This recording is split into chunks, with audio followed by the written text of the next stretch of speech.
Prenons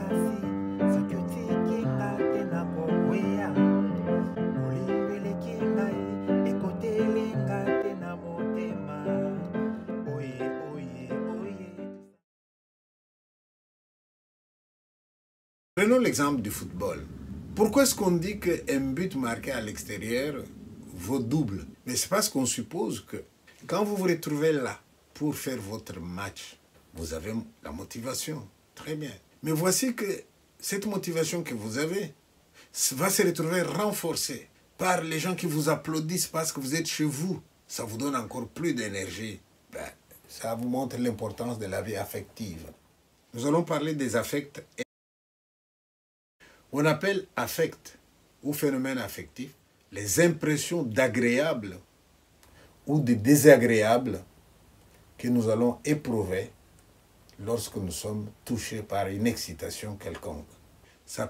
Ils peuvent prendre des formes différentes. Les affects peuvent prendre des formes différentes. On va parler de aise et de malaise. Lorsque vous avez une sensation d'agréable, mais que vous ne savez pas très bien définir, je me sens à l'aise. Là, on va dire je suis à l'aise. Mais lorsque vous avez une sensation de désagréable, que vous ne savez pas très bien définir, vous ne savez pas ce qui vous arrive, mais c'est quoi vous ne savez pas définir, vous allez aussi dire j'éprouve un malaise. Vous arrivez chez quelqu'un, il vous dit mets-toi à l'aise. Qu'est-ce que cela veut dire mets-toi à l'aise? Y a-t-il une manière de s'asseoir pour dire je suis à l'aise? Ou alors vous dites aujourd'hui j'éprouve un malaise. Tu ne peux pas dire j'éprouve un malaise au pied droit, non. Si c'est au pied droit, ce n'est pas un malaise. Si vous savez préciser comme ça, ce n'est pas un malaise. Ça peut être aussi plaisir et douleur. Plaisir, c'est la sensation d'agréable que vous allez éprouver lorsque vous avez donné satisfaction à un besoin physique. Vous avez marché, vous êtes fatigué, vous êtes assoiffé, on vous donne de l'eau, vous buvez. Oh, quel plaisir! Oui, ça c'est du plaisir. Vous avez satisfait ça a touché les sens. Contraire du plaisir, c'est la douleur. On vous enfonce un couteau quelque part. Mon Dieu, quelle douleur! Ça me fait mal. Eh bien, on a touché les sens, on a touché le corps. La joie, c'est une sensation agréable suite à une excitation d'ordre mental. Par exemple, une bonne nouvelle. Oh, qu'est-ce que ça me procure comme joie? Le chagrin, c'est une sensation désagréable suite à une excitation mentale négative. Il éprouve du chagrin parce que sa femme l'a plaqué, son fiancé ne veut plus de lui. Il a du chagrin. Je résume. Dans la vie affective, nous allons parler de ce qui nous touche au niveau de l'intime. Nous commençons par les affects élémentaires, les sensations d'agréable ou de désagréable que nous allons éprouver lorsque nous sommes excités. Ces affects peuvent prendre des noms différents. Nous allons parler de aise et malaise lorsque l'excitant n'est pas bien défini, l'excitant n'est pas bien précis, la sensation n'est pas bien définie non plus. Où je ressens un certain malaise. Donc, ce n'est pas bien défini. Mais c'est quand même une sensation soit d'agréable, soit de désagréable. Ça peut être plaisir et douleur lorsque l'excitation touche les sens. On vous pique, ça vous fait mal. Mon Dieu, ça fait mal. J'ai là une douleur. On vous donne quelque chose que vous aimez bien manger. Quel plaisir. Eh bien, c'est les sens qui sont touchés. Mais lorsque les excitations seront d'ordre mental, exemple, on vous annonce que vous avez réussi aux examens d'État. Quelle joie, vous sautez de joie. Donc, sensation d'agréable, l'excitation est d'origine mentale. Et lorsqu'on vous dit, votre fiancé ne vous aime plus, quel chagrin, voilà, excitation d'origine mentale, psychologique et désagréable. Il y a des lois aussi en matière des affects. Par exemple, la première loi dit que plaisir et douleur sont relatifs. Relatifs à quoi? Aux individus. Ça veut dire quelque chose qui ferait plaisir à l'un ne fera pas forcément plaisir à l'autre. Quelque chose qui provoque du chagrin chez moi ne provoquera pas forcément du chagrin chez vous. Ça dépend des individus. Ça dépend aussi des dispositions du moment. Imaginez par exemple que vous êtes dans un moment de peine, un deuil par exemple. Moi, je viens avec une blague ou je viens avec quelque chose qui, normalement, vous fait plaisir. Mais là, compte tenu des circonstances dans lesquelles vous êtes, à ce moment-là, vous n'avez pas envie de ça. Vous dites, mon ami, fous-moi la paix, s'il te plaît. Ou alors, je prends un verre d'eau glacée que je vous donne à boire parce que vous venez de faire une marche de 20 km, vous allez éprouver du plaisir. Mais imaginez qu'il fait tellement froid. Il fait moins 6 degrés. Et moi, je prends un verre d'eau, l'eau froide, hein, et je vous donne à boire. Le plaisir que vous allez éprouver n'est pas le même que celui que vous auriez éprouvé si je vous avais donné cette eau-là avec le soleil qui tape au zénith. Plaisir et douleur vont dépendre aussi de l'intensité des besoins. On a du plaisir parce qu'on a satisfait un besoin. On a de la douleur parce que, bon, le besoin n'est pas satisfait. Mais tout dépend de l'intensité. Vous avez déjà vu une dame qui vous fait à manger et met à table? Normalement, nous savons que la nourriture fait plaisir. Vous mangez et la maman vient regarder. Elle vous dit, vous n'aviez pas faim aujourd'hui, hein? Donc la manière dont vous avez mangé montre que vous n'aviez pas faim. Mais si vous aviez vraiment faim, vous allez manger avec appétit, vous allez j'ai du plaisir. Mais si vous n'avez pas faim parce que vous aviez déjà mangé ailleurs et que là vous voulez seulement montrer que on ne va quand même pas saboter sa nourriture, vous allez manger mais le plaisir n'y est pas. Hein. Donc ça dépend aussi de disposition du moment, ça dépend de l'intensité des besoins ou des inclinations. Et on vous dit que plaisir ou douleur réagissent aussi sur les tendances auxquelles ils correspondent. Qu'est-ce que cela veut dire? Cela veut dire que, imaginez qu'il y a une nourriture que vous aimez. Vous mangez cette nourriture-là parce que vous avez une tendance à aller vers cette nourriture. Imaginez que vous avez tellement mangé et finalement vous avez une indigestion. Vous avez mal au ventre. On vous présente de nouveau cette nourriture-là.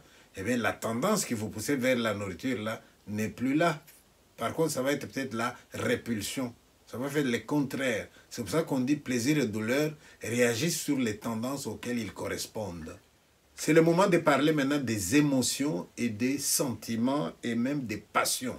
Imaginez par exemple que quelqu'un est venu vous dire, tiens, on a proclamé aux examens d'État, je n'ai pas vu votre nom.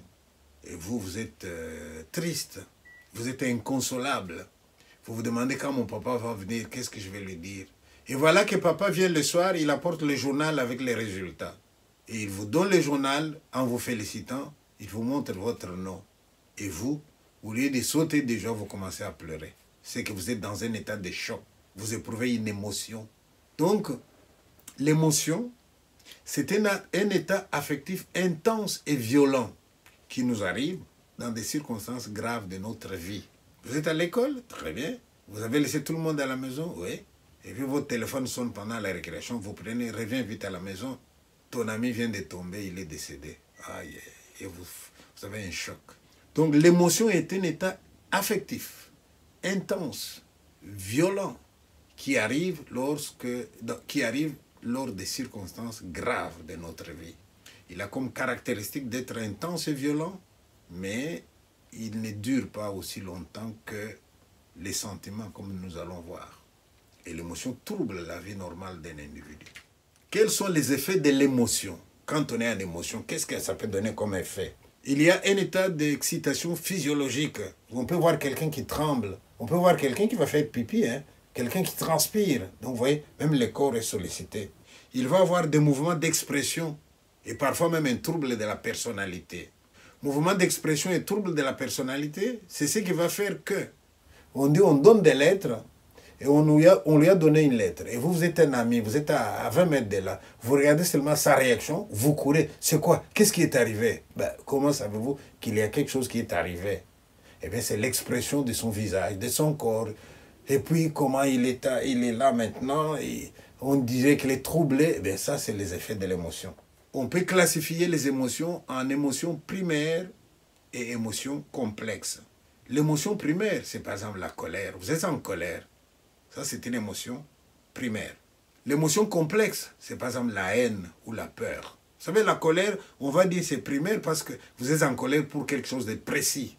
Mais lorsqu'on dit émotion complexe, la haine, c'est complexe parce que dans la haine, il y a beaucoup de choses.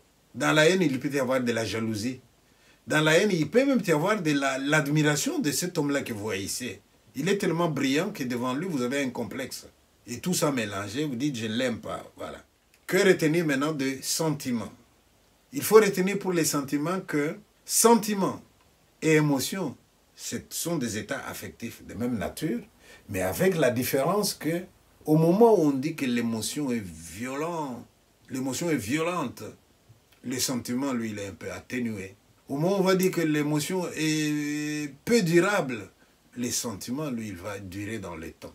Vous avez éprouvé de l'émotion parce que la fille que vous croyez inaccessible vous a dit qu'elle vous aime. Oh, j'ai de l'émotion, très bien. Vous avez une sensation d'agréable. Imaginez que cette sensation soit mesurable, comme le jour du mariage. Vous dites à quelqu'un, allez, mets la bague, dites que c'est pour le meilleur et pour le pire, et la personne se met à pleurer, elle n'a plus de voix. Et tout le monde dit, oh, c'est l'émotion. Pourtant, elle a une sensation d'agréable. Hein? Mais une fois qu'ils vont partir de là, et qu'ils vont vivre au quotidien, eh bien, cette sensation d'agréable qui était au zénith, là, petit à petit, ça descend, ça continue à être une sensation d'agréable. À ce moment-là, on va parler du bonheur. Le bonheur, ce n'est pas une émotion, le bonheur, c'est un sentiment. D'agréable, d'accord. Moins intense, mais durable.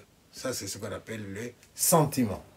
Voici la classification des sentiments. Nous avons les sentiments personnels ou individuels. Nous avons les sentiments qui ont pour base l'instinct de conservation, par exemple la crainte, le courage ou l'amour propre. Nous avons les sentiments altruistes, par exemple le plaisir que nous éprouvons à faire du bien autour de nous. Et les sentiments supérieurs ou impersonnels ou supra-individuels, ça c'est l'amour du beau, de tout ce qui est au-dessus. Un mot sur les passions. Pour comprendre les passions, dites-vous bien que l'être humain, nous sommes dans un champ physique et psychologique. L'être humain, nous avons des besoins. Mais dans le champ où nous habitons, il y a des objets qui peuvent satisfaire nos besoins. Alors, qu'est-ce qui arrive souvent? Il arrive que je me sens attiré vers l'objet A, en même temps vers l'objet B, en même temps vers l'objet C. À la fois, beaucoup d'objets vont m'attirer. Des tendances à aller vers tous ces objets-là. À ce moment-là, un homme normal, qu'est-ce qu'il va faire? Il va faire la hiérarchisation des besoins. On vous a payé? Très bien. Voilà que cet argent que vous avez réveille les besoins que vous avez. Et c'est quel besoin? Besoin d'aller boire de l'alcool. Besoin d'aller chercher d'autres femmes. Besoin de nourrir votre famille. Besoin de payer les études de vos enfants. Besoin de vêtir tout le monde. Besoin, beaucoup de besoins. Alors, un homme normal, il pourra dire, je vais faire une hiérarchisation des besoins. C'est-à-dire, quel est parmi mes besoins le plus important? Celui qui, non satisfait, peut créer la mort ou le désordre. Eh bien, il faut que tout le monde ait mangé. Moi, je commencerai même par le loyer si je suis un locataire. Mais si j'ai ma maison, d'accord. Mais si vous êtes locataire, commencez par le loyer. Parce qu'il vaut mieux avoir faim à l'intérieur de la maison que d'avoir mangé mais sur la route comme un SDF. Donc, je vais me préoccuper de la maison. Ensuite, je vais me préoccuper de la nourriture. Ensuite, je peux peut-être dire, bon, maintenant, je paye les études des enfants. Je vais payer l'habillement. Je vais payer tout ce qui est important. Et alors, si jamais il y a un peu d'argent qui me reste, je peux aller prendre un verre avec des copains. Voilà la hiérarchisation. Mais imaginez que les tendances que vous avez qui vous poussent à la fois vers ces objets-là se retrouvent en lutte. Mais dès qu'ils sont en train de se retrouver en lutte, il y a une tendance qui va toujours remporter la victoire, quelles que soient les circonstances. À ce moment-là, cette tendance-là, qui a pris tellement de dimensions, qu'elle remporte sur toutes les autres tendances, ce n'est plus une tendance, ça devient une passion. Rendez-vous, imaginez par exemple que vous aimez l'alcool. Alors, malgré tout ce que je viens de dire là, vous avez de l'argent, hop, vous allez à l'alcool. Et c'est quand vous avez tout terminé que vous rentrez à la maison. Et là, il n'y a pas à manger. Les enfants sont chassés de l'école. Les enfants sont mal habillés parce que tout l'argent est allé à la boisson. Là, à ce moment-là, on va dire que la boisson, c'est devenu une passion. Et quand c'est une passion, vous n'êtes plus normal. Parce qu'un individu normal, c'est un individu qui est capable de hiérarchiser ses besoins, qui les domine et qui va dire à quoi je vais affecter ça, à quoi je vais affecter ceci. Mais s'il y a une tendance qui s'est tellement hypertrophiée au point qu'elle accapare toute votre énergie mentale et tous vos avoirs, eh bien mon ami, là, vous n'êtes plus normal. Voilà ce qu'il faut retenir sur la vie affective. Je peux résumer. On met un disque, une chanson d'un musicien que vous aimez. Cette chanson peut vous toucher à deux niveaux. Premier niveau, c'est le niveau de la musicalité.